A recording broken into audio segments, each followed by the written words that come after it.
if you can get people to build momentum going into a tournament, then they're ahead of the game. So rather than having to wait to build momentum in a round, that you could have built momentum in a couple of sessions before and the warm-up and getting there. I think you can play a little bit of a game, but you've got to make sure it's not distracting yourself. And you alluded to it earlier. I think if you were to say what's the best thing you can do to mess with someone, mess with the rhythm. As we've just been talking about, I think in your last discussion, is that momentum isn't just a positive thing, is that the domains of momentum that we're talking about here are about experiences of positive momentum, but also experiences of negative momentum, and then also strategies to maintain the positive momentum, and then strategies to overcome, or kind of, what's the word that you used here? Yeah, overcome negative momentum. My mind's already whirring at who I'm going to speak to after this on my client list.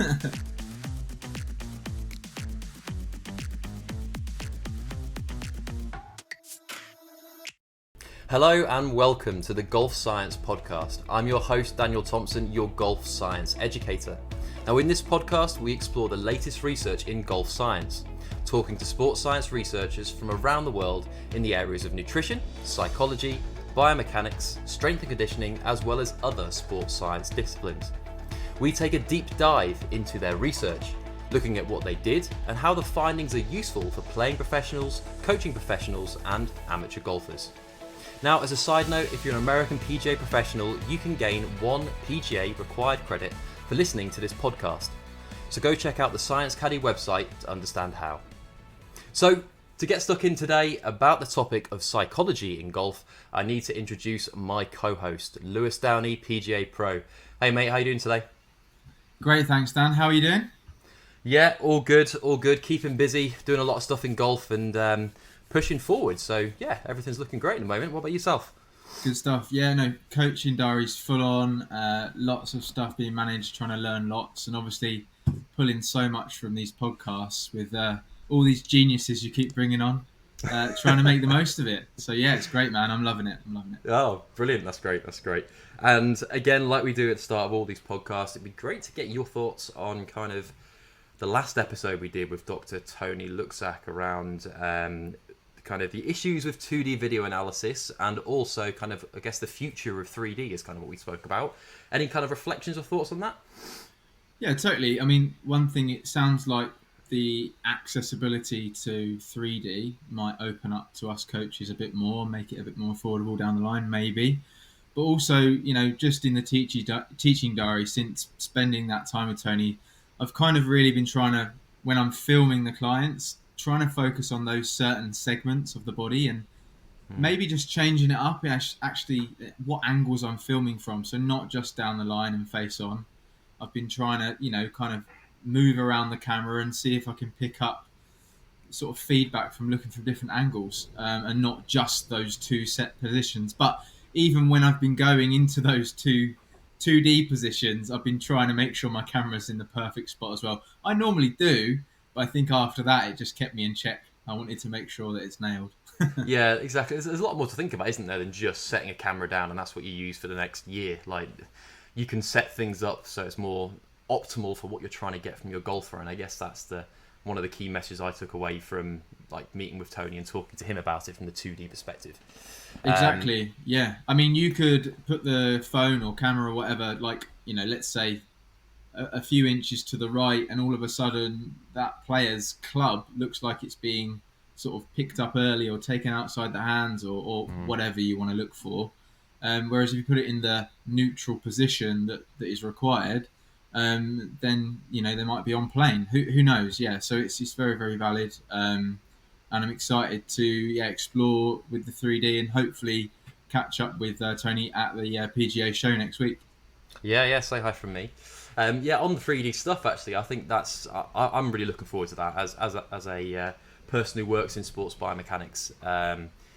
The accessibility to the very expensive cameras like the 3D Vicon motion capture system we have at the University of Derby is absolutely great, but not everybody can get access to that kind of gold standard related analysis, and also it can be quite clunky with the amount of time it takes to get all 30 markers put on the body and get them to hit enough balls, and then trying to get the processing and everything afterwards. It takes a long time. So actually it's quite exciting to hopefully get in the near future some really accurate stuff that you could just set 2 cameras up, for example, and you could just have an IMU in your hand and we can get some really great data. So I'm, I guess optimistic's the right word for that going forward.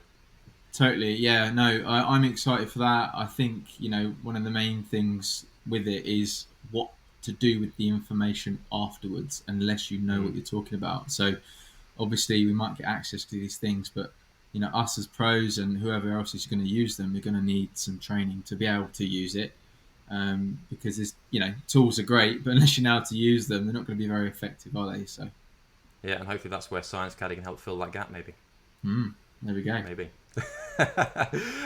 Brilliant. Well, let's shift gear a little bit then to obviously the topic today. So today we're going to be speaking to Geoff. We're talking to him about momentum in golf, and let's just broadly start off with talk about the psychology that you think exists in golf. Well, I have come across bits of psychology. I've spent some time with a couple of people. One of them was there's a guy called Dan Abrahams. I spent some time with him.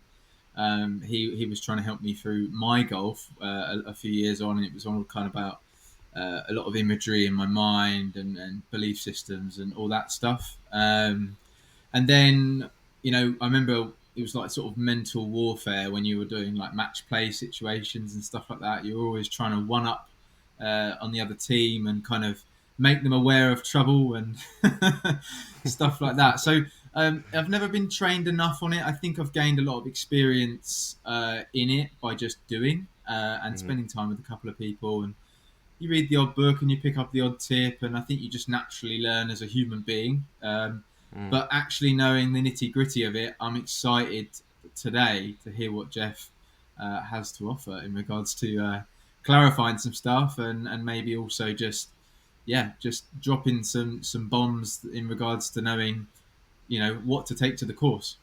Yeah, indeed. And my kind of viewpoint on psychology, well, I'm not going to say it's not a typical sports biomechanics viewpoint because that would upset certain people. But I see the value massively, obviously, within golf and psychology. I think it's such a important element to the game, something that can be the difference between hitting a great round and hitting a really poor round. And if you can get your mind in the right, or get yourself in the right frame of mind, you can start to play really good golf. But there are so many aspects to it around pressure, around motivation, concentration, focus. There's just so many aspects that I think can be covered within discussions like this. And momentum isn't really even one I even just mentioned there, which is obviously one we're going to talk about today. And I think just like you, I'm really excited to talk to Geoff today because actually, having read through his paper a bit to learn a little bit about it, I think there's a lot of like you love saying, some knowledge bombs that will be dropped today. So we might as well bring him on now then. So without further ado, obviously I'd like to welcome on Dr Geoff Lovell, a sports psychologist. So Geoff, welcome to the podcast. Thank you for that welcome. It's much appreciated. It's good to be here. Yeah, well, you are very welcome to be here. Thank you for coming on today. So let me just fill in the listeners on your background to start off with. So Geoff is a registered psychologist and provides expert psychology consultancy specializing in performance optimization, injury recovery, enhanced well-being, healthy living, and performance cultures. He has extensive experience in providing elite sports psychology services and has supported athletes at every Olympic and Paralympic Games since 1996. Geoff is a well-published researcher, having over 110 peer-reviewed journal articles in the areas of psychology and sports psychology, and one of which we're going to be talking about today. Geoff, does that sum up kind of you quite nicely? I think that sounds very wonderful. Thank you very much. Before we get into the momentum paper, I can't help but jump into some of the things that you've just been talking about. And firstly, obviously, I think sports psychology is really important and has a spec where it should be valued. I do get particularly worried when people tell me that games such as golf it's 99% psychology. I don't really like that idea.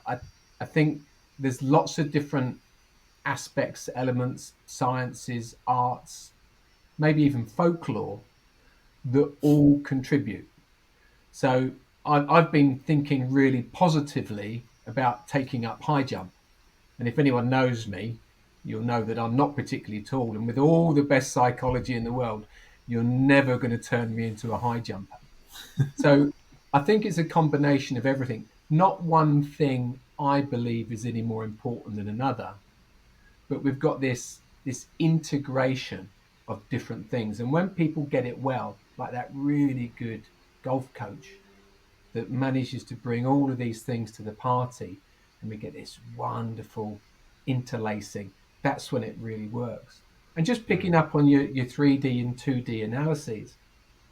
So in lots of different sports, we use video analysis, and we often bring the athletes in to look at how they're performing.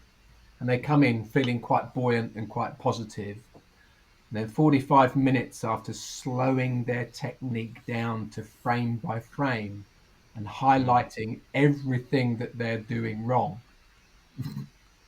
and you completely destroy their self-confidence, their self-esteem, their motivation, and they go away going, I don't know why I'm continuing in this sport because I'm clearly no good. So it's another example of being careful how we use things and making sure we've got that integration between all those different disciplines. Well said, and I totally agree with you. To be good at golf is a mix of these wide topics that we cover. Like we've spoken to a nutritionist so far, we've spoken to effectively about how you can warm up effectively, about how you should use video analysis and where your focus of attention is placed when you do that. So we've covered a range of different areas, and they all add value to a golfer and make effectively golfers better at the sport, which is great to get your view like that. It's not just all about psychology. You still need to actually hit the ball and move your body, which isn't just the way you think. But great stuff. So let's move into and talk a little bit about the paper. I need to introduce that to start off with. So we're going to be talking about your paper, Psycho-Behavioral Momentum, Golf Match Play Players' Perspectives. So I read that, and the first thing I thought was, don't quite understand psycho-behavioral. Can kind of split them up and start to understand the two. And then when I read the word momentum, my biomechanics brain stuck on. I was like, I can give quite a nice definition of that. But obviously it's not in the same kind of realm. So let's start off with, to give the listeners a little bit of an understanding of what you mean by momentum. Well, in its simplest form, momentum is this idea that early performance affects later performance. And that can be positive or it can be negative. It relates back to some of your sort of physics and Newtonian laws. The body in a state of motion will continue in that way unless affected by something else. Well, that's what early representations of momentum or psychological momentum are referring to. If you got that momentum that was moving in a positive direction early in the game, it's likely that it's going to continue, and you're going to get better performances towards the end of that game. Now, you raise the point of what is psycho-behavioral momentum. That's not someone being completely crazy. That's not what that is. Might be. That's a different assessment tool we use for that. So gotcha. The psycho-behavioral is that this thing that we're looking at is more than just psychological. So your psychological are your thoughts and your beliefs and your emotions. But authors such as Valeron said, well, hold on, it's more than that. There might even be a physiological aspect to it, because those thoughts and beliefs might change the way that someone invests effort and the amount of energy they get back from that psychological state. And I think most importantly for me, for golf, is the psycho-behavioral aspect is it also relates to the actions that we actually do, the behaviors. And you'll have gone round the course with friends and competitors and clients. And you'll see some very definite changes when things are going well for them and when things are going badly.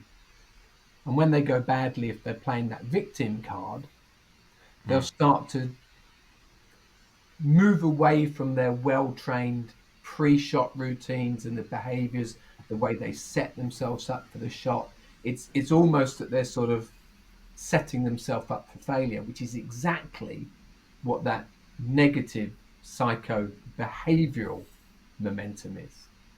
Yeah, you can take a picture of people and you can see where they're going.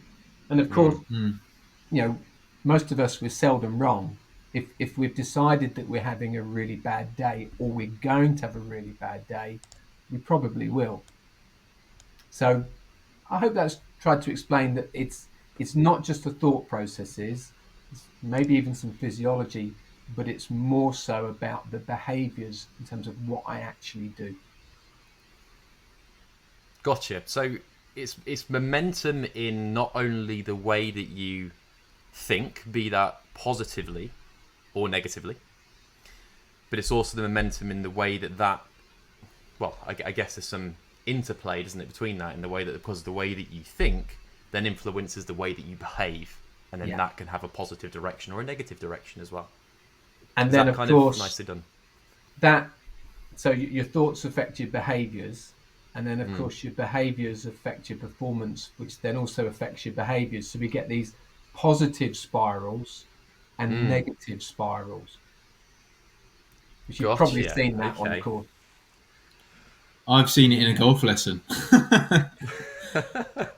It is actually quite, when people are struggling in a golf lesson and you're obviously trying to make change to their ball flight and send them away with a positive result, sometimes it is hard to get that for them and get them leaving on a positive note because they haven't seen that glorious ball flight.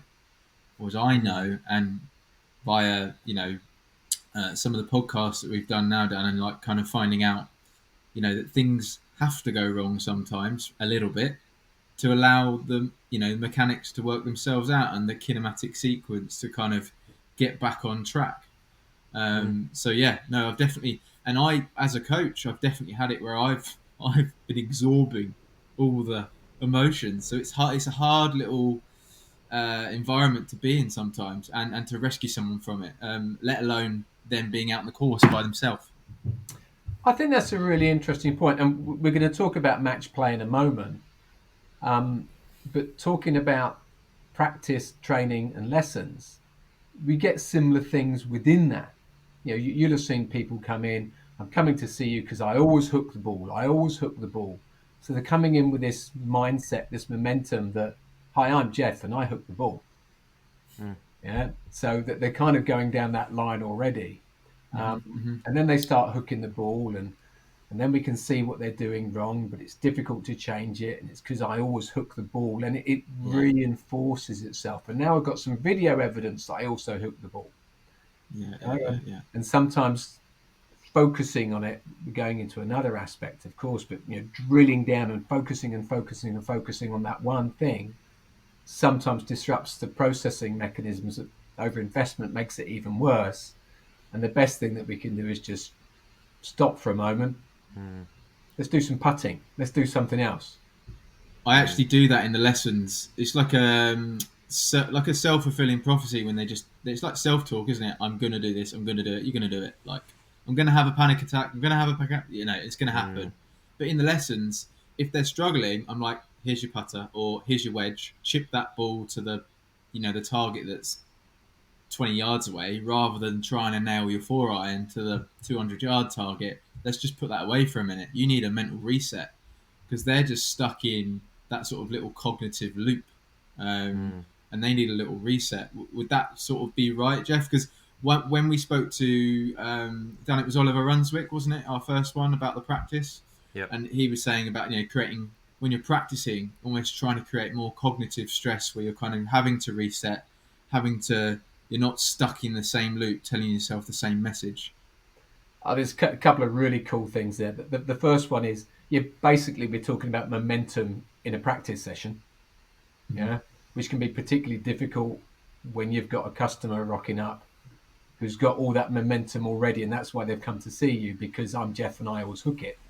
And then you've got the other thing about that specificity of training in practice, where I can go down the range, pick up my 5-iron and hit and hit and hit and hit, and I've got those set of instructions in my head already. They're off and running, but that's not what I do when I play golf. I've got to put those set of instructions down, walk a while, look, pick up another club, try and get the right set of mental instructions out again. So yeah, that specificity of training is a really interesting thing, that sort of psychological specificity of training. But I suspect that might be something for another day. Yeah. No, good stuff. Well, I've just been sitting here trying to reflect on my own experiences around momentum. And I have a competition I play with my mates called the DMD Invitational. Not an official invitational, it's just between us. But I try to think about when I'm playing golf, and I know that I get the feeling that I've got momentum in the round. I've been trying to think about, well, what did I attribute that to, and what did I think it was? And I think I did think about the psycho-related element. I always thought that it was more of a frame of mind aspect, and it was just getting into that frame of mind of that I have momentum and I'm going to play well and keep playing well.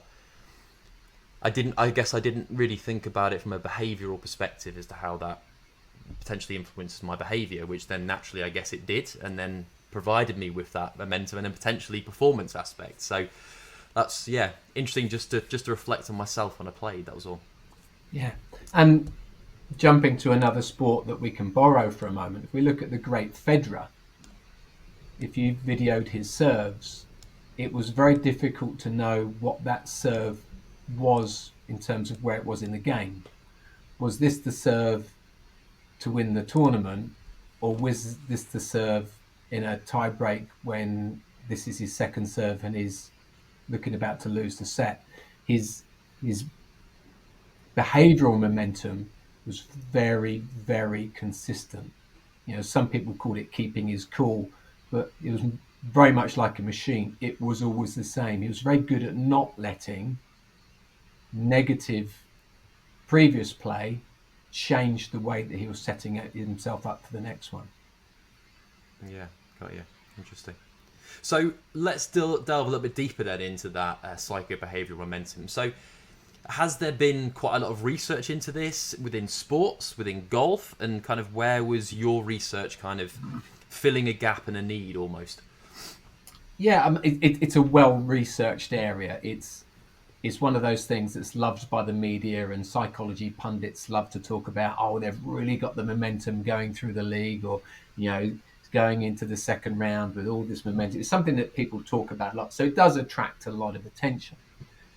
There's been stuff done in individual sports, and there's also been done quite a lot in team sports. One of the challenges for the research, a bit like you reflecting on what you think goes on during a game for you, and what you think affects momentum, and how you think it then changed what you did. It's all a little bit after the fact. And we know that people recall information after the fact in inaccurate ways. And it's not that they're lying, it's just that we're not very good at recalling things, and that our memories, so thus when we recall things, are affected by things that happen maybe just after it. So one of the challenges I see is I get athletes will rock up to me, or sports performers, golfers, whatever, going, I've got a big game at the weekend, but I feel really nervous. But when I played really, really well last 6 months ago, I felt really, really calm and in control. They probably didn't, but they felt rubbish before the game, had an amazing game, probably with some major wobbles during the game, had a great result, felt wonderful about themselves, go back into their memory, rewrite it about how they felt really confident before the game, how they were really sensible during the game, and they didn't make silly mistakes, they didn't lose their temper, they kept calm, because they've rewritten it based on that lovely result that they get. So we get this kind of rosy glow over what you think you did. And the dirty truth is it's often quite different. And a Yeah, lot of well, the I do momentum, wonder. I don't know if you know this, Lewis. There was a video, and I'm going to be spouting some things that aren't true here because I can't fully recall it as we're kind of talking about. In the way of, I remember seeing a video. I think it was by Jack Nicklaus, and somebody asking him around, kind of, oh, do you remember when you missed those putts or missed that putt? And actually, he kind of reflected and recalled and said, well, I didn't miss those putts. That didn't happen. And I'm wondering if this kind of ties in what you're talking about here. He had so many good experiences because of the amount he won and all of these aspects, if whether or not that tainted his memory or he was purposefully doing that to either put himself in a better frame of mind whilst he was still playing, or if he was just forgetting and it's changed in his mind. That was just a thought on the top of my head anyway. Sounds like he was blissfully unaware. Essentially. Anyways. I didn't hear that, but okay. I'd be interested to hear what Geoff has to say. yeah, I mean, the way that we store information and recall it is affected by lots of things. Just coming back to that story about Jack, I mean, the other one is he might have been one of those players that went, is there any reason why I should store that negative memory? Because every time that we drag out a memory or every time that we do a physical action, we get the instructions, dust them off, and they stay a bit closer to the surface, if you like, of what you're most likely to pick up next time. So if you're going over those negative shots and those negative performances time and time and time again, in many ways, you're just learning to do those negative shots. So not dwelling, maybe forgetting, is actually a really useful thing to do. And I know we're straying away from the what we're talking about today. Yeah. One of the things that we try and do with athletes after competitions or events, particularly if it's not gone well, is we go, right, okay, let's look at it. Let's look at it properly now. And we'll look at it properly once, and we'll extract what we can from it and what we need to do next, because it's just a process, isn't it? Yeah. So if you did something not ideally, let's come up with a plan of what needs to be fixed and how we're going to fix it.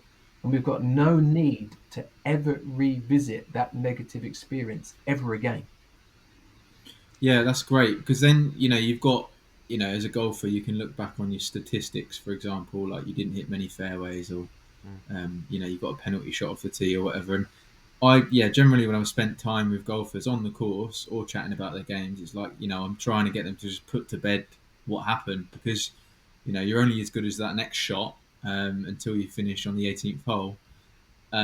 But equally, reflection does need to happen to make improvement. But what you're saying is reflect and then see you later. It doesn't need to be thought about anymore. You only need to think about what you intend to do well and what you intend to improve on. That's awesome. Love it.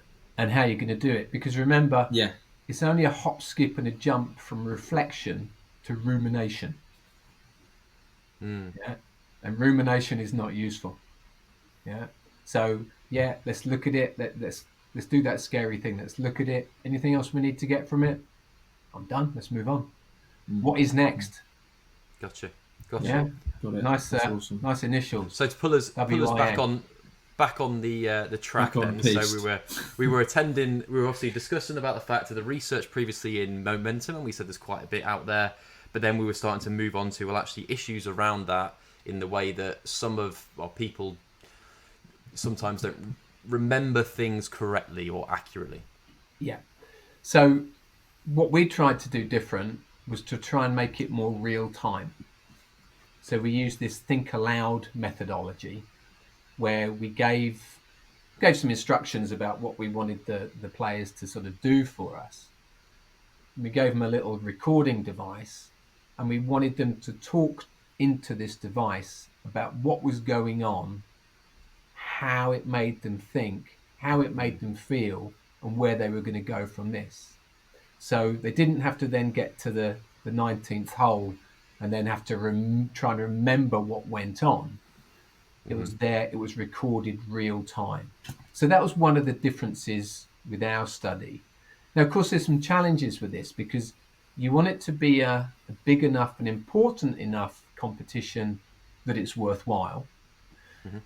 But it can't be that important because that process might affect and damage their performances. So there's an ethical tightrope that we had to walk, and we thought this was just about the sweet spot in the standard of the competition. It was a high levels competition that meant stuff, but it wasn't the Masters.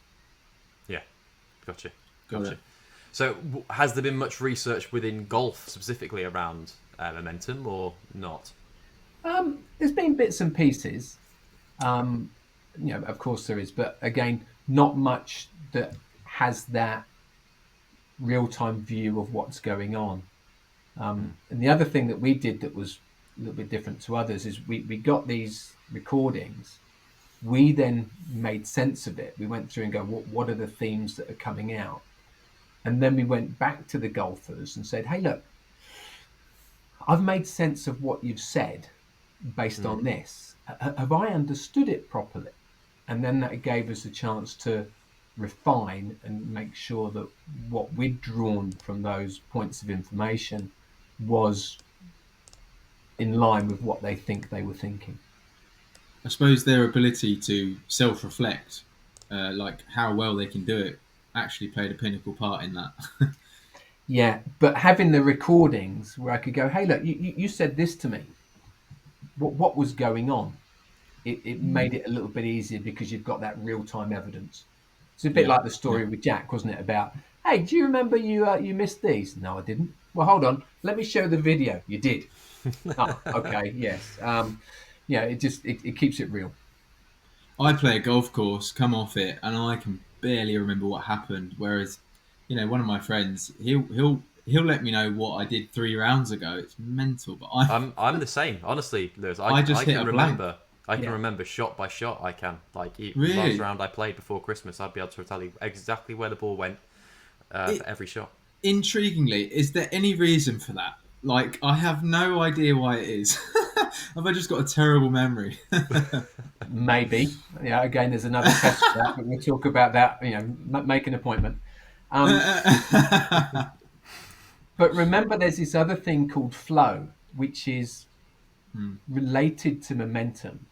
And one of the things with flow is we've got this perception that my work is effortless, it's automatic, it's without thinking, time evaporates, and you can't really remember it.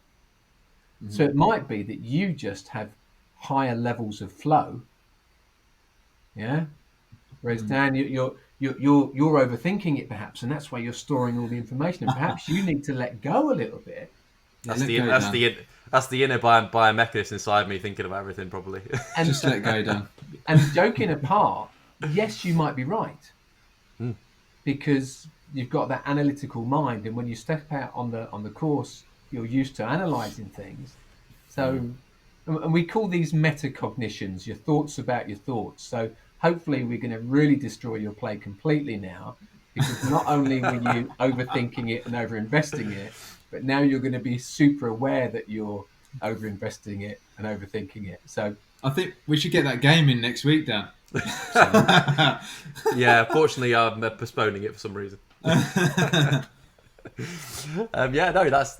great. So, yeah, to think then about kind of, if we were to summarise your kind of key aims from what you've said so far about the research, you were looking to, I guess, expand the research in the area of momentum, especially, I guess, in the area of golf where there's less research as a collective, but also to try and kind of understand a bit more from an immediate feedback on the course with the players to get more, I guess, accurate, if you want to call that, recall of their thoughts, feelings, behaviours, and see kind of what goes on in golf from a momentum viewpoint. Is that fair? Anything to add? Do you know what? We're going to turn you into a sports psychologist researcher before you know it.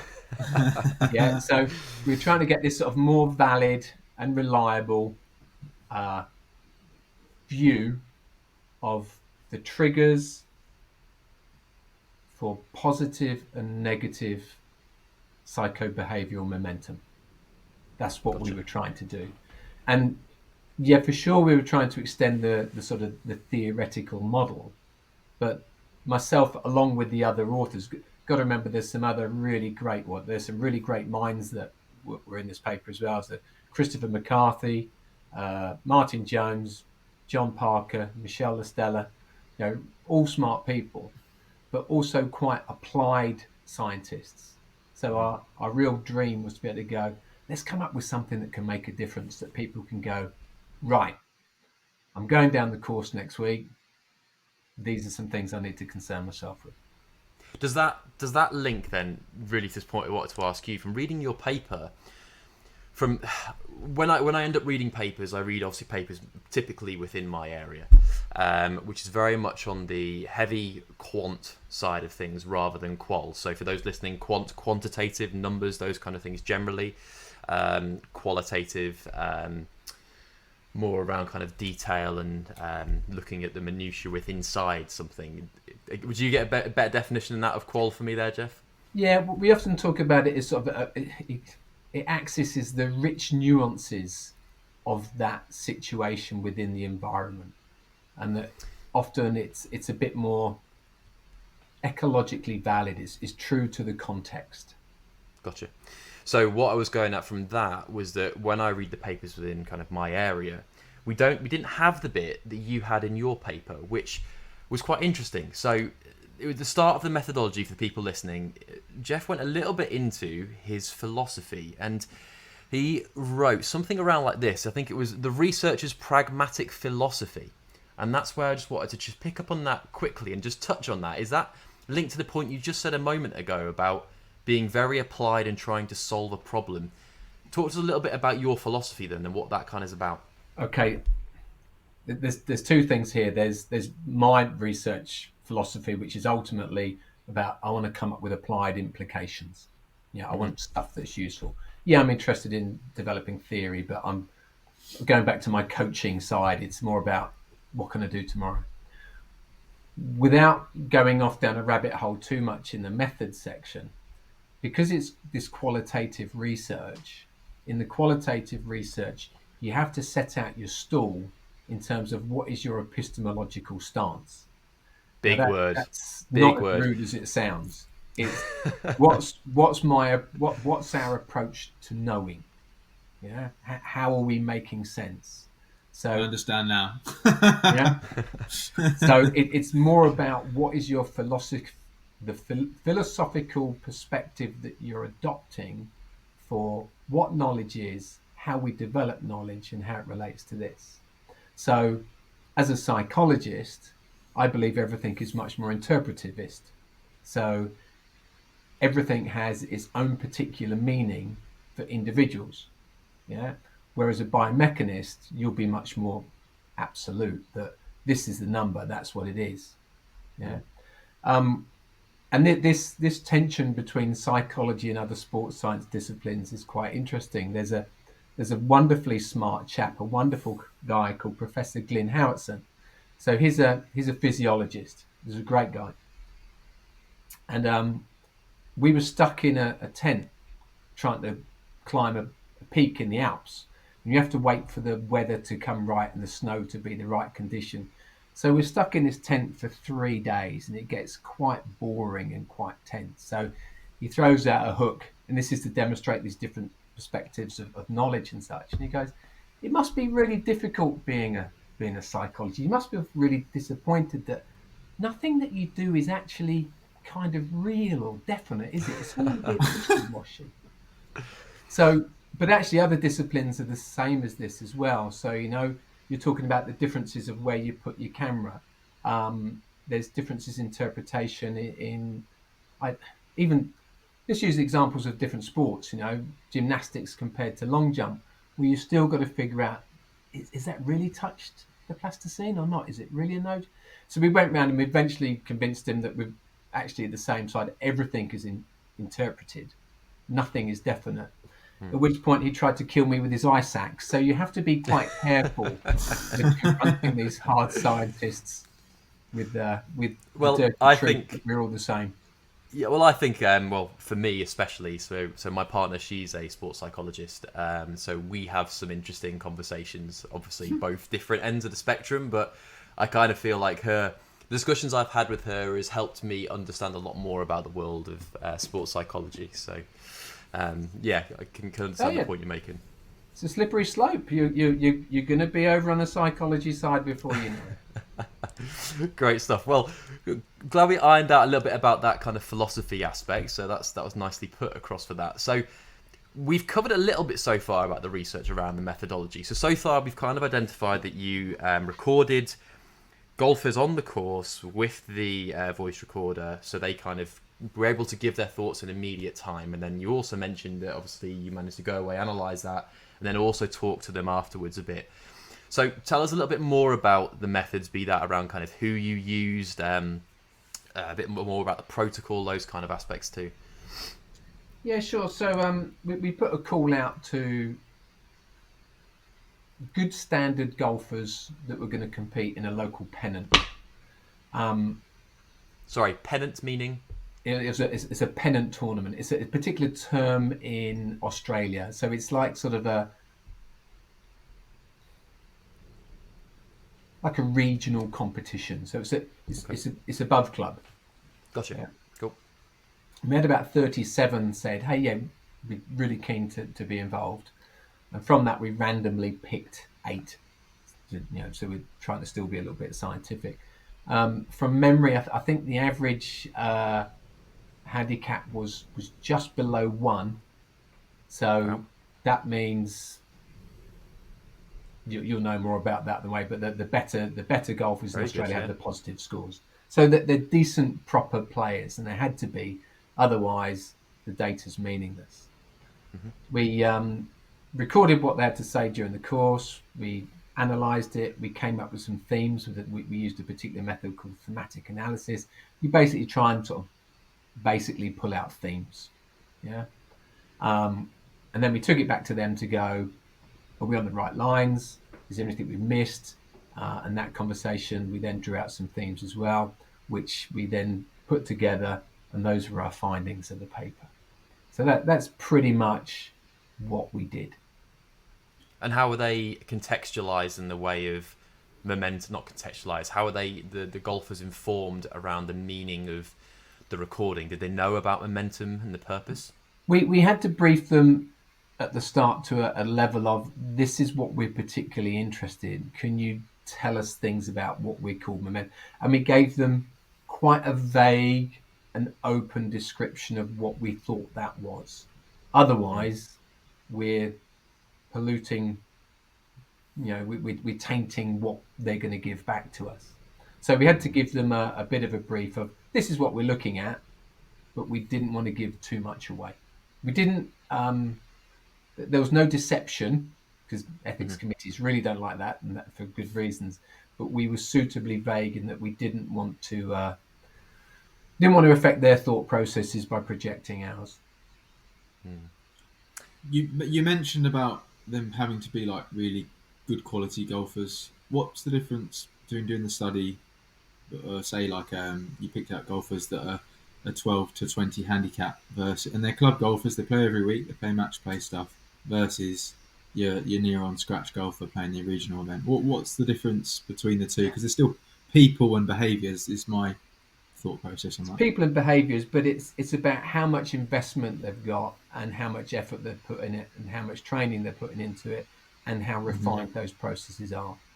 So I can go down the park and I could go and kick a couple of penalties, but my pre-penalty routine is probably not going to be much use to inform top-level soccer players on how to kick a penalty ball, because who am I? I'm just, it's not much of an investment. If I go and play golf, I just go and have a thrash, and it's a joke and a laugh. So it's a completely different level of investment, consequences, pressure and stress and such. So they just don't transfer over necessarily. They might do, but there's no reason why they should completely. And also the point when we're talking about, I guess, when you said initially you need a competition that means enough to people that if you're going to be using, I guess, the higher handicap golfers, they, as you say, something around kind of commitment, something around kind of amount of time practicing. All these things give a level of importance to golf in their life, and actually, I guess that then ties in with the need to have a important competition for them, if that makes sense. Is that correct? Yeah, absolutely. I'll even go a bit further, and perhaps I'll use a biomechanics example. So what we're trying to do is get a piece of information that says this is what good players do. So if you want to be a good player, do this. So if you do some biomex analysis of top end players and find some relationships between head speed and distance and such, that's going to be useful.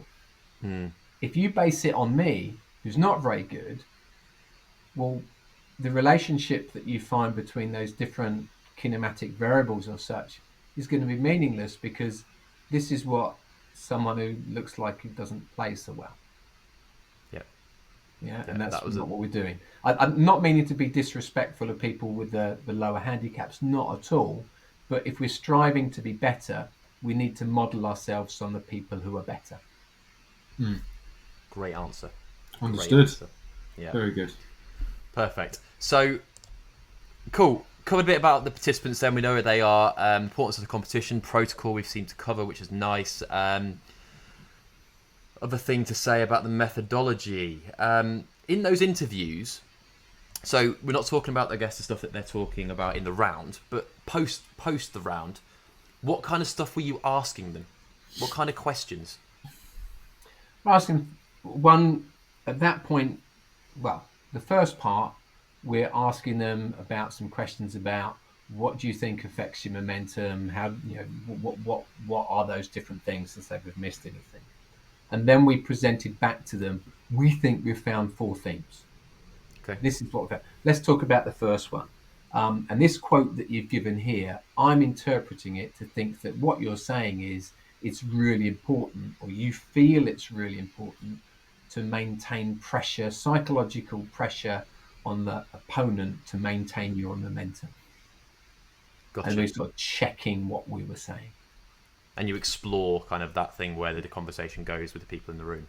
And it's a conversation. Yeah. Gotcha. That makes sense to me. So there was also something in there around domains of momentum encompassed. Domains of momentum. Let me try and find that for us in here as well for the listeners. I'm trying to remember what you actually referred to in that. I wish I could remember as well. No problem. While Dan's doing that, Geoff, you said something earlier about finding the triggers. Can you just explain a little bit more about that, if that's okay? So, what is it that makes you feel that you've got momentum? What is it that leads to your momentum? So those are the triggers that we were trying to find. Mm-hmm. So what were those things that occurred that made someone feel that they were moving into this positive momentum state? And similarly, what are the triggers that might send you off on a negative momentum trajectory? Because that's kind of what we're after. We're looking for what are the salient points during a game. And you'll have seen this. Something happens and suddenly their momentum goes from being positive to suddenly turning the other way. And if we can understand those, we can better equip the players with skills to cope with that when it happens. And maybe we can generate more environments that make it more positive for our players, and perhaps we can help our players generate moments, triggers that might put the opponent on a negative trajectory. Totally, yeah. I've explained it in a very imagery sort of way to clients. It's like a game of snakes and ladders. You're kind of making your way along, and you obviously land on your slippery snake, i.e. your offline tee shot. You've lost a ball, you're 1 under par, for example, and you don't get into that position often, and you just can't handle the fact that you've lost a ball. You can't carry on that momentum, and I'm assuming that's where your your train has changed its tracks. Yeah, and Gone that's off what in we're a talking different about, direction. triggers. That's a Yeah, fantastic example of a trigger. Yeah, I've gone off, didn't expect it to, off it goes. Wow, suddenly yeah, change your state of mind, change your behaviours, yeah. train tracks have changed. And Yeah, you. to be able to just move on from that, and pick an iron and hit an iron off the tee, or get a driver out and put that next one down in the middle of the fairway, obviously takes a physical element, but then the mental bit, is you staying in the moment and moving forwards with your intention, rather than dwelling over what you've just done and panicking effectively. Yeah, for sure. So what we're trying to do is identify what those key moments are likely to be, so that the next stage is you can scaffold them with skills and strategies of what to do when they're confronted with that trigger. Mm-hmm. But the first thing was to go, well, what are the triggers? What are the danger moments? And once Yeah, we yeah, know yeah. those, then we can start to put skills around them. And if we don't know what those danger points are, then we're not really being evidence based in scaffolding skills around certain points in the game to make it all okay. Yeah, fantastic. Okay, cool. So the domains thing, I was Jeff, hoping that had actually. gone away, to be honest, but keep No, going. no, no, no, no. It's very, very, very, very pertinent thing to really talk about, because it leads us quite nicely into talking about what you found, really. Because in the paper you said about 4 general domains of momentum, and this was really useful for the listeners to understand, is that, as we've just been talking about, I think in your last discussion, is that momentum isn't just a positive thing. Is that the domains of momentum that we're talking about here are about experiences of positive momentum, but also experiences of negative momentum, and then also strategies to maintain the positive momentum, and then strategies to overcome, or kind of, what's the word that you used here? Yeah, overcome negative momentum. So they were the kind of domains that you were referring to in the paper, just identifying to people that it's not just one unidimensional, it's not just positive impacts momentum, but it also can hit down those negative routes too. Fantastically, yeah. Yeah, So, so what are the themes? Yeah, for sure. So let's talk a little bit about then the findings. What were the kind of the key aspects that you kind of found, those 4 key things from the paper? And one of those, the 4 that you found, obviously, were around unexpected events, control, temporality, yep, and pressure. So firstly, what do these kind of key 4 themes about? So let's start with those unexpected events. For sure. So we've got these 4 themes or domains, 4 things, call them whatever we want to. These were the bundles of stuff that seemed to be important to the golfers in terms of affecting momentum, and whether they affected positive momentum in them, negative momentum in them, or whether they felt it affected momentum in their competitors. So those are Okay. our 4 areas. Yeah. So these are the 4 things that seem to relate to those momentum experiences. So the first one, the unexpected events, and this was the disparity between the player's expectations and reality, and this can be positive or negative. So you drive off down the fairway, you chip onto the green. It's a green that you can't see, but you're really happy with it, and you think the ball is going to be close to the pin. You walk up onto the green. Oh, no, it's actually rolled on. It's rolled over the back of the green, and you're now in a bunker. Mm. Now, if you knew you'd chipped it long and you're in the bunker, you'd be, okay, I'm prepared for this. This is okay. But that unexpected negative event seemed to be very, very powerful in affecting their perception of motivation. And it could be positive, but it could also be negative. So the negative examples, I'm in a bunker, I didn't think I was. I thought I'd find my ball. I can't find it, Lewis. I think you said something about that, wasn't it? Gee, I can't find my ball. I thought it was here. And that changes track. But the same way, you drive, you think it's in a really bad lane, you get there, and it's actually, this is all right. This is better than I thought. Yeah, this is going to work out well. Or you get a lucky bounce. All of these things. not only in the players that we were talking to, but their perception of what happened to the other players as well. So one of the quotes were, I played really, really, really well. I thought I'd definitely get a pointum on this, but somehow he pulled something out of the bag that I completely didn't expect, and unexpectedly I lost the hole. Our player had done nothing wrong, but something that the other one has done had a bigger negative effect. We also have got positive examples. The guy I'm competing against in match play got a really unlucky bounce, went out of bounds. Yeah, great. Things have turned for me. So we'll work through the others in a moment, but using that, so how are we going to defend against those negative swings in momentum through unexpected events?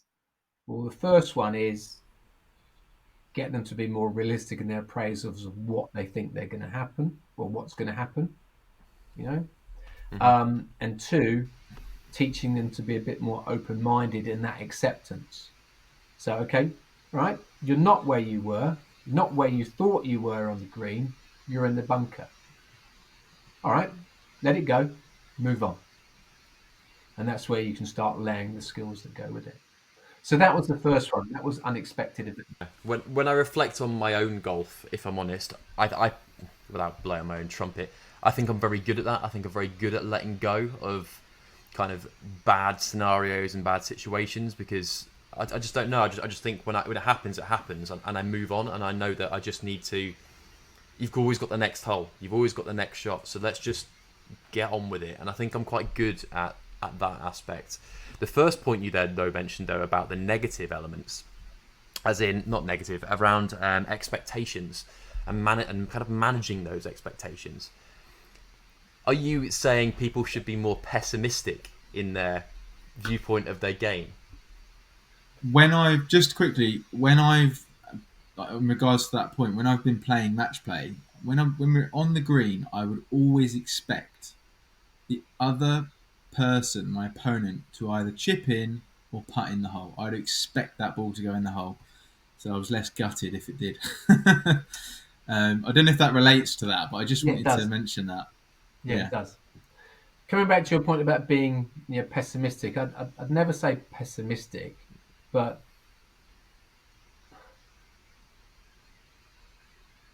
don't think you can drive 300 yards if you drive 200 yards in training. Okay. Don't realistic. Be surprised. And we see this in lots of sports, swimming or whatever. They suddenly swim a time, they get out going, oh, I'm gutted, that's terrible. But that's what you've been doing in training. What did you, this is not unexpected. And what you're not going to be 30 seconds faster just for no reason. Yeah. And the better athletes seem to have more accurate estimates of how they're going to do. So there's less surprise. So it's about being realistic with your own ability and your own performance, whilst also being potentially, like Lewis was saying, being a bit more optimistic of the unexpected from your opponent. Yeah. You're expecting these unexpected things. It's not a shock. If you're expecting these unexpected things, then I guess they're not unexpected. That was very profound, wasn't it? Less of a mental switch. Yeah, absolutely. And we're coming up with strategies that defend us from these sudden negative triggers. Like, whoa, where did that come from? No, it's all expected. It's part of my game plan. I can cope with this. This is where I thought I'd be. Okay, so to follow that through for the listeners then, so we're talking about the fact that if you're somebody who sat there on the green, somebody's in the woods and you're thinking, great, I've won this hole. They hit a worldie, they get it in two, and you're automatically thinking, damn, I thought I'd won that hole.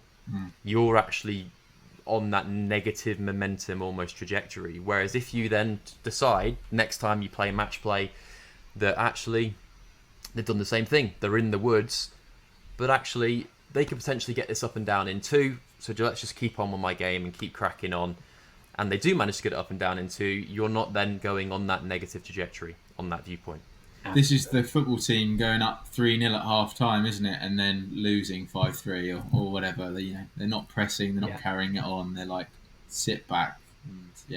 And then on the second point of that, the second element is that if you have an unrealistic expectation that you are going to birdie the first 3 holes because you're a Don, and then effectively you don't and you get bogeys, and then you actually realise that you're a 12 handicap golfer and therefore you shouldn't be getting birdies for the first 3 holes. It's about managing that, because then if you don't manage it correctly, again, you get on that negative momentum kind of ride, if that makes sense.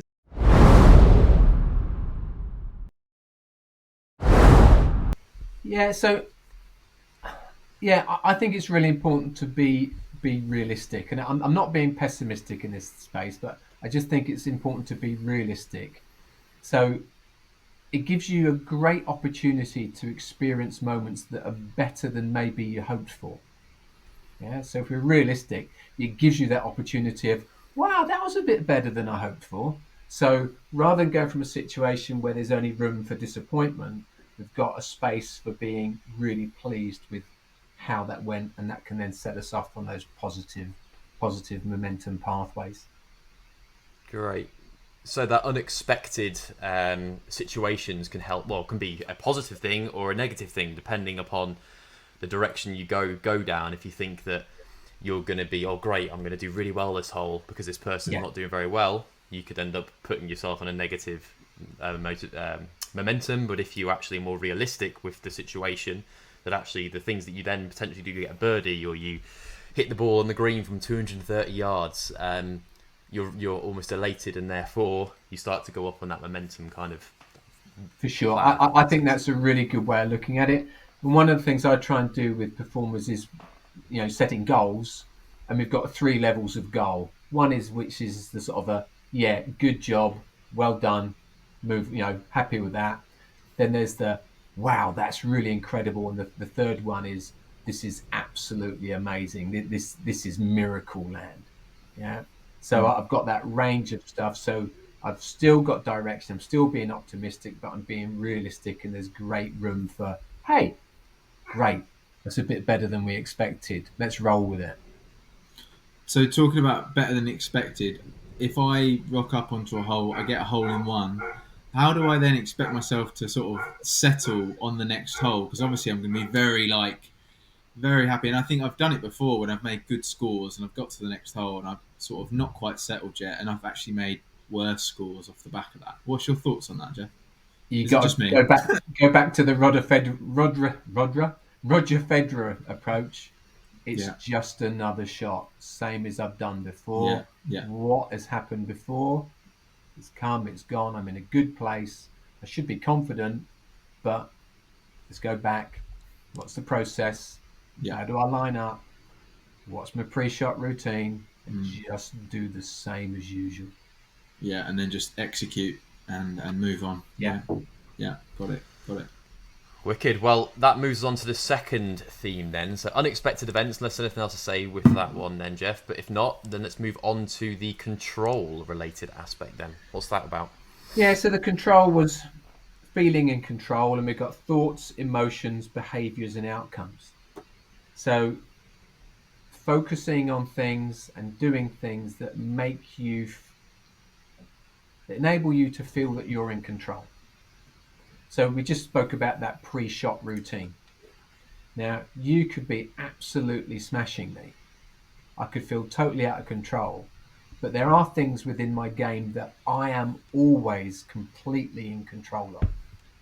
And the way that I approach the ball, the way I set myself up, the way I ready myself, doesn't matter who I'm playing against, doesn't matter how they're playing, that is 100% under my control, and I will enjoy that space which is mine. So those things in the game that you can hold on to that are under your control, focus on those. So, for example, a lot of people get nervous before competition, be it standing on the blocks in swimming, blocks in running. first tee is a perfect example, isn't it? There's a little bit of looking going on to try and get people to feel that square meter that they stand on there, that's their own private real estate. When they're on there, no one can come into that space. It's theirs. And they are completely in control of everything they do, right up to the moment they hit the ball. I love that. That sounds awesome. How would you get someone to start thinking that, start believing in that? That you work really hard on what they do before they hit the ball. Okay. So the routine that they do, where they put their bag, how they get the bag out, how they line the ball up, their breathing exercises, how they settle in front of the ball, all of those things. Yeah. Everything until they hit the ball is 100% under their control.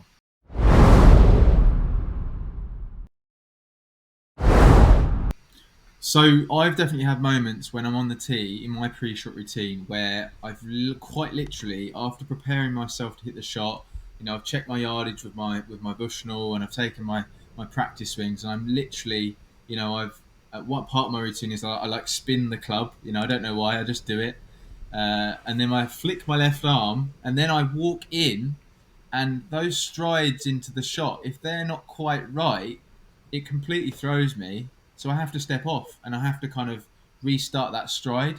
And I'm assuming that's just me. I've got in such a pattern of getting into that zone, as it were, before I hit my shot. I definitely feel like it makes a difference to me. Like you said about exhaling and breathing and all those things. You've got that little pattern to settle you. You see it with like the rugby players and stuff before they take their kicks, and Cristiano Ronaldo, before he takes a free kick, etc., etc. I'm assuming that is what you're getting at in regards to those patterns.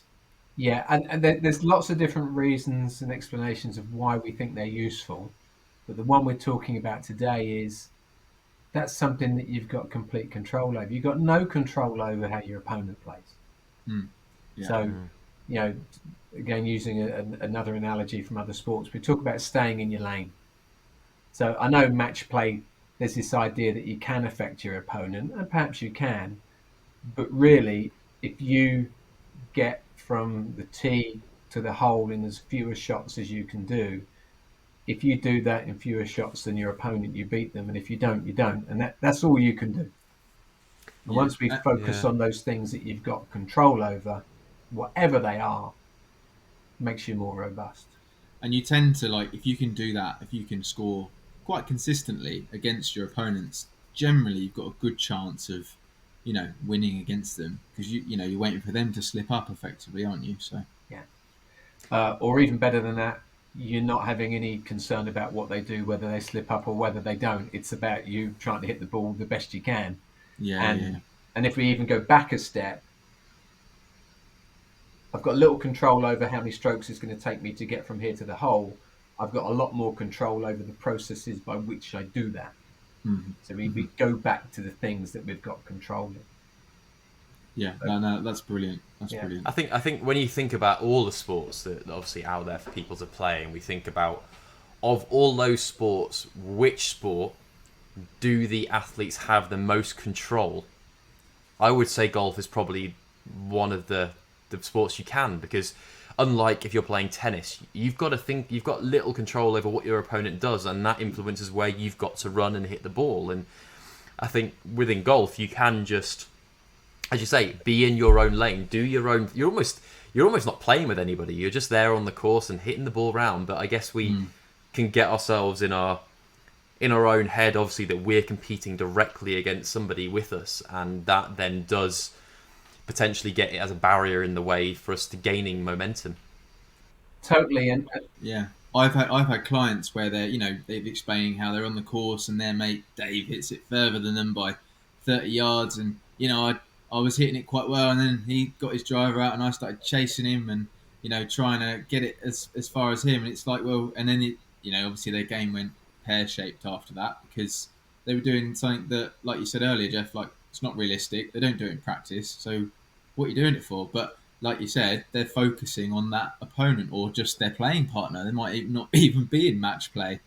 Yeah. So, And you see this quite a lot with well, I've seen it with junior players that have come to me and they're concerned about, oh yeah, I hate playing against him. He always tries to psych me out. So I try and psych him out. It's like, this is irrelevant. Just do your own thing. If Johnny is trying to psych you out, well, they've got out of their head. They're not thinking about their game, so already they're at a disadvantage. Just keep it simple. Hit the ball in as few strokes as you can from here to here. If you do it better than next, you win. However, the other part that we found, which kind of goes against what we've said a little bit, is the importance of appearing to be in control. Okay, yeah. Seeing your opponent lose control seems to be really positive. You know, it's one of those positive momentum triggers. So isn't it lovely when you're playing a game of golf with your mate and they lose the plot and they're throwing their club? Got it. I'm going to smash them. Yeah. So while staying in the lane, trying to also put up this front that goes, yeah, it's all good in the hood. I'm doing fine. So basically, any of my mates that I play with who do that, I don't want them to watch this podcast, and I want to let them continue to do that. Basically, yes. Yeah. You need to learn poker face skills. That's what you need. But we do know that sports people pick up on non-verbal cues. You know, you look at people and go, "Ooh, yeah, I reckon you look like you're struggling." Yeah. So we're not trying to psych other people out, but we're just trying to make ourselves look robust. We're trying to feel robust and in control, and we're trying to look robust and in control, which comes back to the behaviours and the psychobehavioural momentum. And in that process, you'll psych them out anyway. Yeah. So does it have that kind of relationship in the way that if you aren't seeming in control, you obviously have a negative impact on your own momentum, but have a positive impact on your opponent's momentum. But then if you are not seeming the other way around, you're not seeming in control, you're annoyed, you know what I mean, the flip side for both of them. So it's kind of a double effect. Your opponent goes up and you go down, or you go up and your opponent goes down. It's like a 6-pointer in football, isn't it? It really is. So let's say that you are you're not having a good round, or you're not hitting the ball like you want to. You've had a really awful chip that you just chipped it 5 yards in front of you. Would you suggest to appear in control even in those scenarios because of the negative it can have? Absolutely. Okay. Can you imagine that? You're playing me. Geoff's a nightmare. He can make a mess of it, and he still holds it together. He's indestructible. Who's got the control now? Yeah. I remember caddying for someone, and it was the Hearts County Championships, and they played against this guy, and he was just poker face. Like if anything went wrong, there was no issues. Like he got his bag, marched down the fairway, and played the shot, and that was it. And that was really intimidating. He didn't talk to you. It was just, and he was even playing. I noticed he was even playing with the pace of the game. He'd walk fast, and then you'd be kind of catching up, and then when he noticed you're like way ahead, on another hole, like he's hanging back, being really slow, taking loads of time on his shot. Obviously, that's not focusing on his own process, I suppose, but the main point I was saying there, he was just so cold and just stuck to his guns. Does that link to a very left field here?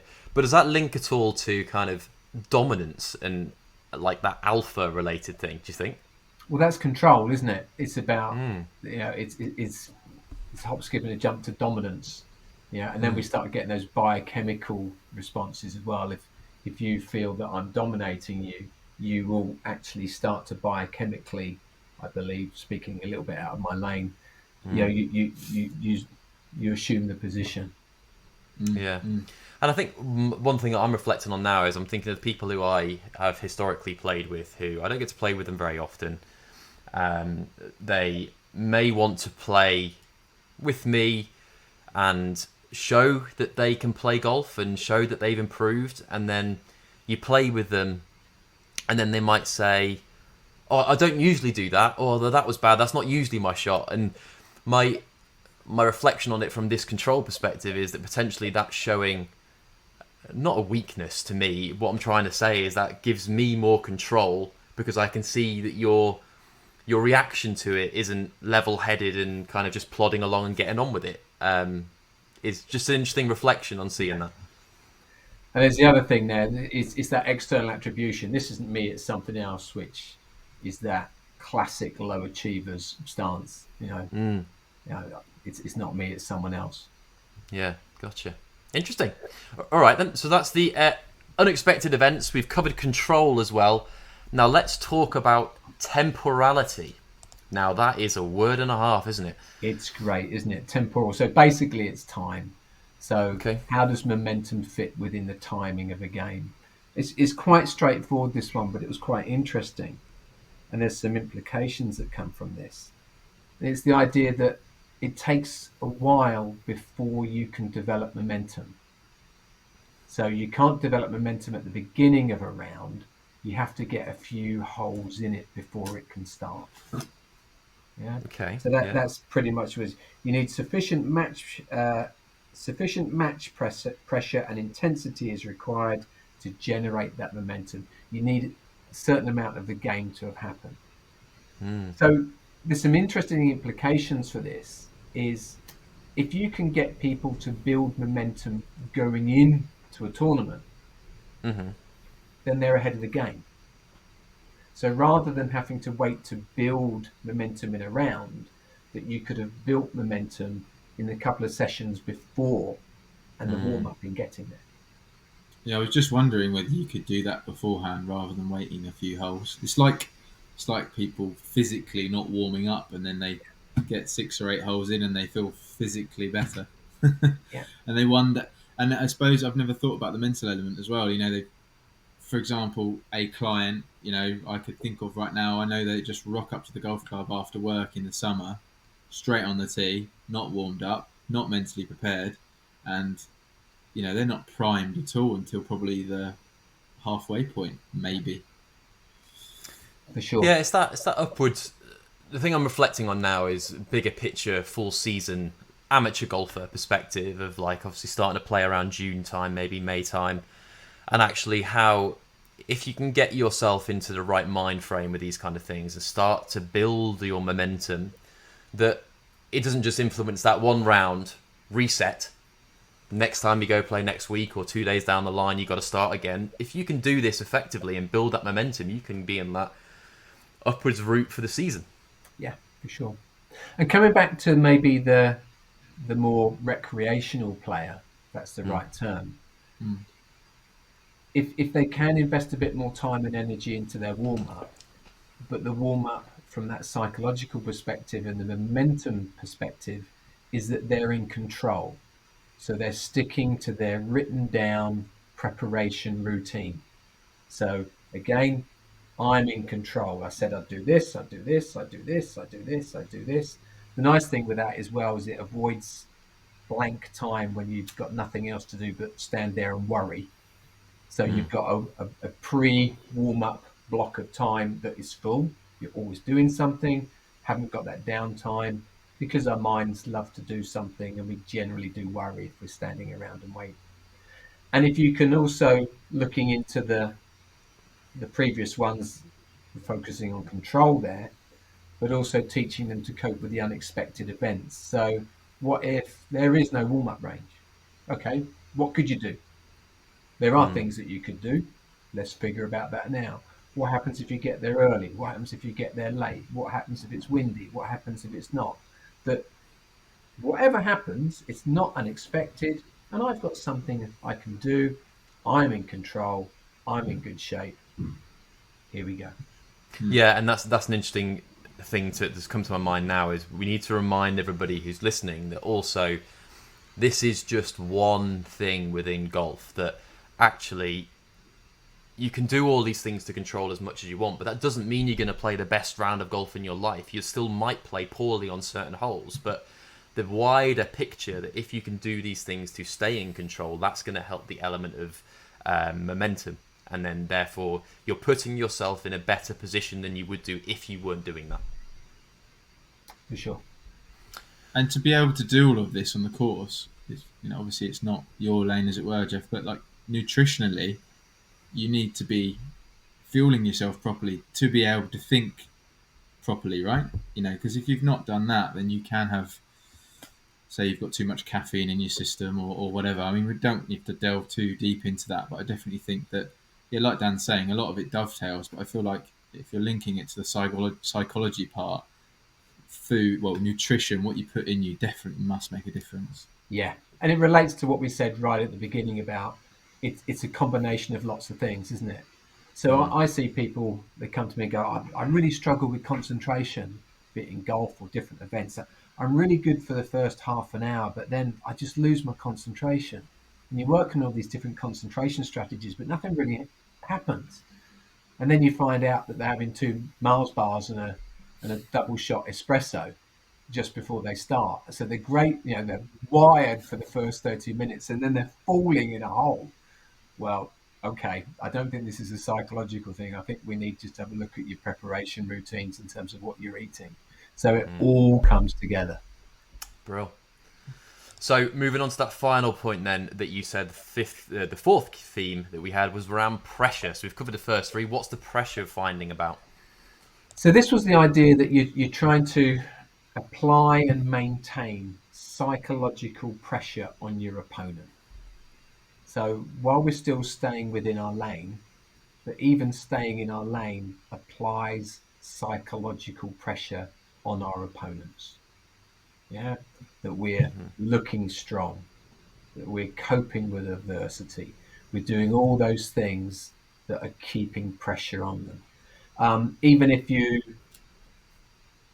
on a whole, you have a poor tee shot, a poor drive, rather than just knocking it on the head, that you keep pushing them all the way through that hole, just keeping the pressure on them, keeping the squeeze on them the whole time.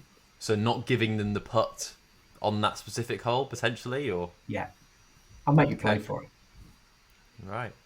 That seems to link very closely, though, to the appearing in control. Yes. Okay. So they're kind of hand in hand, that when you appear in control... They're obviously related, aren't they? They're close. They're subtly different, but they're related. Yeah. Is there the negative element of that? And what I mean by not negative, but not just your ability to apply pressure, but your ability to deal with it. Was that part of this research or not? Yeah, that's come up with it as well. And that was the second bit. That was the management of the pressure that's applied upon you by the opponent. So how are you going to manage the pressure that they put on you? Again, and it comes back to those strategies that we know about already. Stay in your lane, do your processes, worry about your own work. Mm-hmm. Yeah, and then you can be non-stick Teflon. And that's it. But you joke and laugh about that.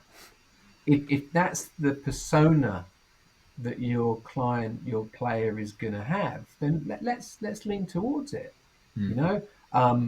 Mums and dads, parents of young players, that they, what do I say to little Johnny before he goes out? Because I want to say something, but all I say just upset.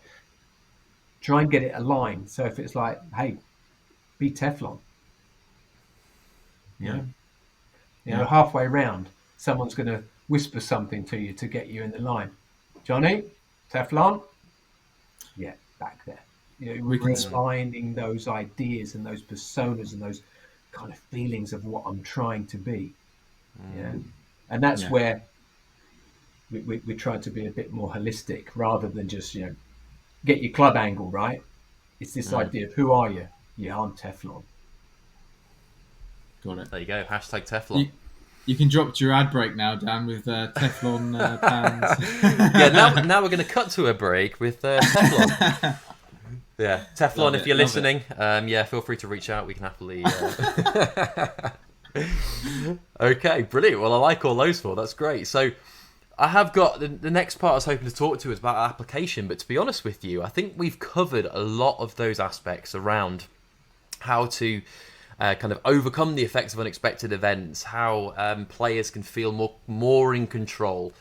Talk a little bit about, understood a little bit about the pressure and how that ties in with control and kind of getting that Teflon mentality almost that we seem to have now coined. So, like that. Yeah. Do you think, Geoff, though, that we've obviously put this your research was all in the context of match play? Okay, now I've been thinking about it and actually how it applies to my golf and the competitions that I play in. Now, the more informal competitions I play with my mates and that DMD invitational I was talking about, I think it applies very well. Even though I'm not playing match play, the two other guys who are in my group, I am playing directly against them. It might not be per hole, it might not be any of that, but I'm still playing stable for the golf, and my opponents are with me. So my ability to influence them with my the pressure that I apply and the control that I have, and then the opposite way around, the way that they play and potentially the way that impacts me. I see it applying quite nicely. Do you think it applies wider than match play? Yeah, I think it does, and I know this is not the thing that we're sort of talking about, but even having a round by yourself, you know, that idea of coping with unexpected events, yeah, maintaining control, yeah, and temporality, that you can get a bit of momentum early doors in the game. So yeah, we've looked at match play, but there's certainly, I think it extends to pretty much everything that we could do. And what do you think someone like Lewis, for example, as a coach, can do in this area to help players? So obviously, if they've got players who are going out there to play match play competitions, or they've got a competition that's coming up where they're playing against opponents that they're with, or something like that, what do you think Lewis can do as a PGA pro to prepare them? Everything that we've spoken about, Okay. you know, as an education piece, you think, from like Lewis to kind of educate them on these areas and actually try to... sure. Okay. My mind's already whirring at who I'm going to speak to after this. Yeah, on my client list. and you know, the overlap between coaching and psychology is huge, isn't it? Let's be honest. It really does overlap. So I think you can take these ideas, these skills, these strategies, and use it. It's about having that conversation and getting someone to think about it and make it part of their play and their practice. So the psychological aspects of a pre-shot routine, well, is that not just golf? Is that not just a well thought out golf preparation thing? You know, so yeah, there's things that psychology that we've got a bit more. I hope we've got some more expertise in certain areas and some special skills, but there's loads and loads that golf coaches and individuals can go away and do. The key thing, I think, is finding time and making it happen and having that conversation about it. Yeah. What's your thoughts, Lewis, as being a pro, being somebody who works with players? Do you think this is something that you could implement in either a specific coaching session around this, or something you think your players would get value from learning, I guess? Yeah, no, full stop. I think any golfers that I'm teaching that are playing regular golf, either at an elite level, club level, it's going to be so important. I think anyone that's new to golf is going to struggle initially. You could definitely start them off on the right path because they don't have the processes.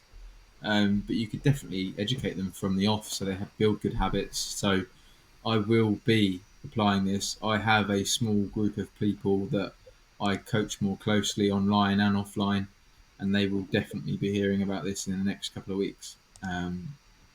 Yeah, I mean, I do feel like, I've tried to preach it before, but now it's like I feel more confident to almost preach it because, Geoff has definitely solidified it in my mind that it does make a difference. And you watch things like the Ryder Cup and stuff like that. And if you go to those live events where you've got, top players playing and you see how cool, calm and collected they are, process driven, like I said earlier, they make a great score, but you don't see them flinch. They might drop a fist pump, but then they're straight back on it, and they are, process driven. So yeah, no, love it, absolutely love it, and I will be using it.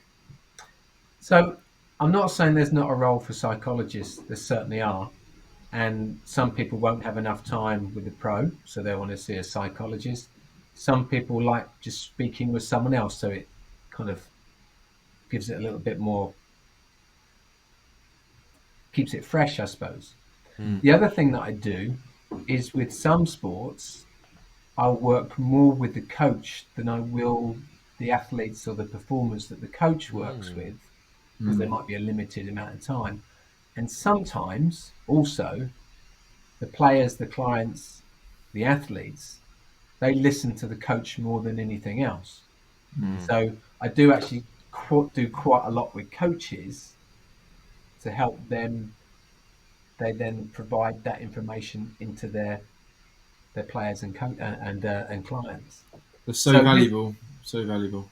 So this idea of how the sports psychologist works, we work in lots of different ways. We work with individuals, we work with groups, and sometimes with teams. We might only work with a coach, and that's how the information goes through. Yeah, I suppose ultimately they are the person, hopefully, that the client or player is listening to and sees as a source of information that they're going to believe and trust in. So if we're just if you're almost talking through us to them, then that makes a big difference.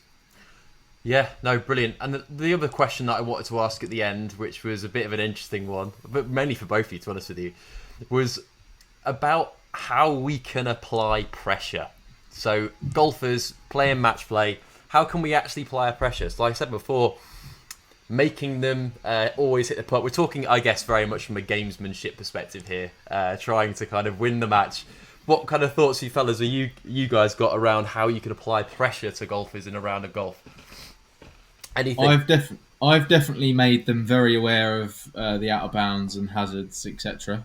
When we get to the tee box, and I've even, if they have the honour on the tee, I've actually got out my bag like a driver or the wrong club, just to screw with their mind. But now I reflect on our conversation for the last hour and a bit, I would probably just stick to my processes now, rather than playing that sort of mental warfare, because it's almost taking too much of my energy and taking my focus away from what I should be doing. So as fun as those things sound, and I think I'm going to stick with what Geoff says. Yeah. I think there's a lot in there. I think you can play a little bit of a game, but you've got to make sure it's not distracting yourself. And you alluded to it earlier. I think it's if you were to say what's the best thing you can do to mess with someone, mess with the rhythm. Yeah. So like the pace of play and stuff. Because you're talking about you're going up onto the tee. You've got this routine that you have to do. Well, can I somehow just mess with the rhythm of the game? And you see this in tennis, don't you? I've got to go and have a physio break, and it's just enough to disrupt the flow and the other person's momentum. Doesn't sound I do that of me there, but no. That's what I would suggest. Yeah, I do that with my mate. Like if he's put his ball too close to the line between the tees, I'll wait for him to set up and then stand over his ball and then go, "Oh, you just taking an extra couple of inches, are you?" And then he ends up kind of turning around going, "What?" And they go, "Well, your tee's slightly in front, isn't it?" And then he's like sitting back looking at it, going, "No, it's not behind."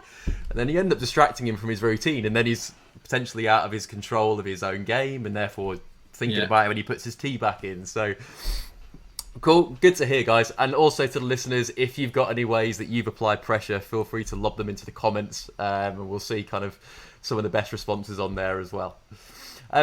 So I think we've nicely come to the end of the topic there, and I just want to kind of summarise some of the key aspects around understanding that unexpected events can have a negative and positive influence on that, and we're kind of suggesting that a good way to kind of make the most of that is potentially to be realistic in your own performance, and therefore when you do something great you can get on that upwards trajectory, of momentum, and when unexpected things that aren't beneficial for you necessarily, it doesn't really impact you that negatively on the downwards trajectory of momentum. Talking about the control perspective, trying to control kind of your own environment in golf and getting those routines in place to really try to kind of feel like you're in control, get the feeling of being in control. But even if you're not feeling in control and you're not playing overly well, appearing as though you're in control can have beneficial impacts negative impacts on your opponent's potential momentum. Also, thinking about where that momentum's likely to happen, timing in the round. Well, actually, momentum seems to be linked more to the later parts of the round. So actually, you could build, like Geoff was saying, potentially build that over time before playing, build that in a warm-up beforehand, so you can feel that momentum before you actually get into the round. And then finally, talking about the pressure, actually being able to apply pressure to your opponents can again negatively impact their momentum. And being able to cope with the pressure that's applied to you by probably focusing more on your own game and just focusing in and having that control over what you can control. Good summary, Geoff. Anything to add? I think that's very good. You're sliding to this space of being a psychologist. You'll be selling all your equipment before you know it. Gotcha. Okay, brilliant. So that brings us on to the next section then of the podcast. So, Geoff, this is where we get to play a game where we voice our annoyances in golf. So it's a game of what annoys you the most on the golf course. So I'm going to provide you with two options, and you have to choose which one is the most annoying. So, last episode we were speaking to Dr. Tony Luxak, and he provided the starting one for you, which was playing with noisy people. Okay, so is it playing with noisy people, or only plans to play for 9 holes, but you're playing amazing? Now, this one was the other one that Dr. Tony was quite keen on as being the most annoying. So which one is the most annoying to you?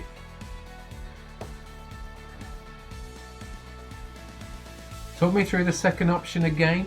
Yeah, so you're only playing 9 holes of an 18-hole golf course, but you're playing amazingly. And you get to the 9th and you're like, oh, I've got to go because I've got a meeting somewhere else. Or yeah, which one of those two? That would be the one, having to stop. Gotcha. All right, fair enough. And also, just to help Dr. Tony out, he had a question for you as well. He asked you, how would you suggest people cope with noisy golfers on the golf course?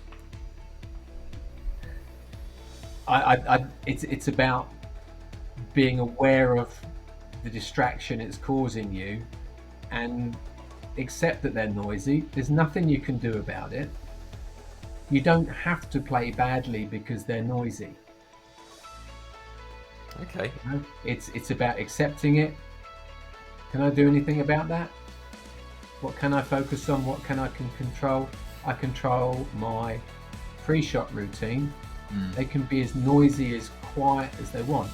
This is my own private real estate here. I've got a metre by metre around the ball. Makes no difference. Every time you say that, I've got this big fence going up around the tee box, and I'm just on it in my head. I can just picture it now. You can almost get people to focus on that. That's awesome. And it suddenly becomes a safe place rather than a frightening place.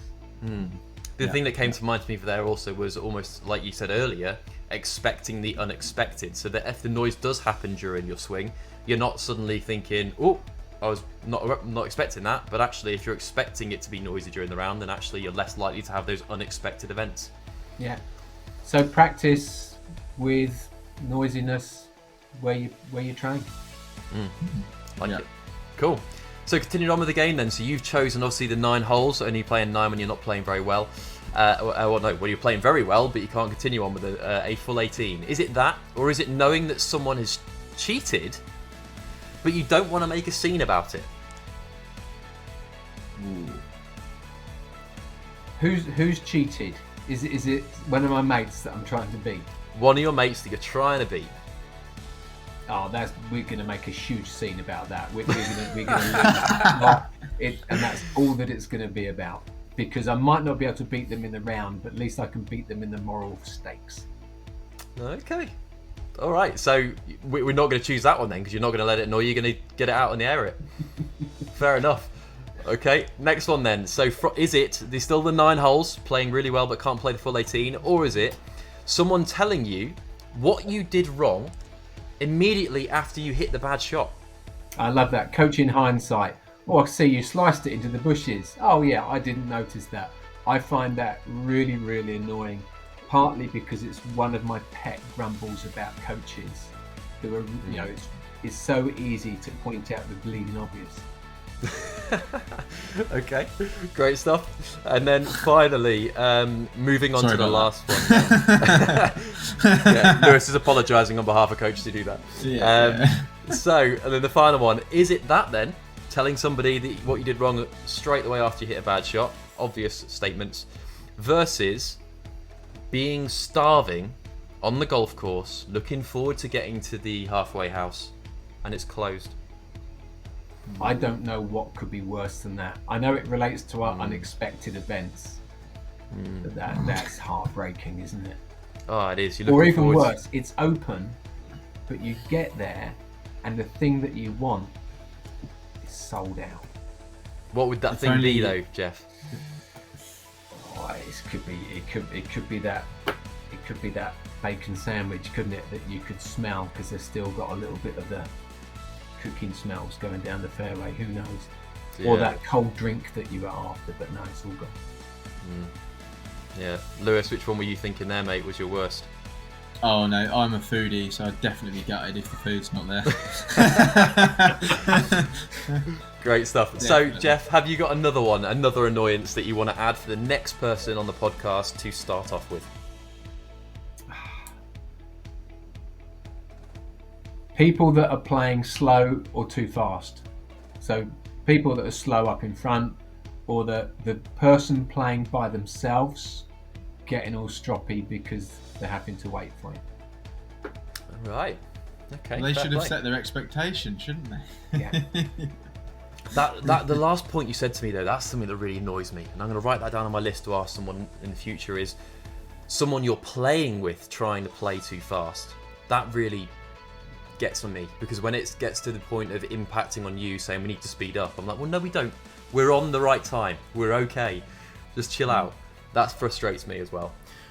Great stuff. Well, we've come to obviously the end of the podcast here today. So firstly, I just need to thank you for coming on, Geoff. It's been really great to have you on. And honestly, I think we've uncovered some really useful information for players as well as coaches to think about. So thank you for coming on today. It's been an absolute pleasure. It's been a lot of fun. Thank you very much indeed. Great stuff. And where can our listeners find you on social media so they can kind of reach out? Probably the best way is to, if you're interested, drop me an email.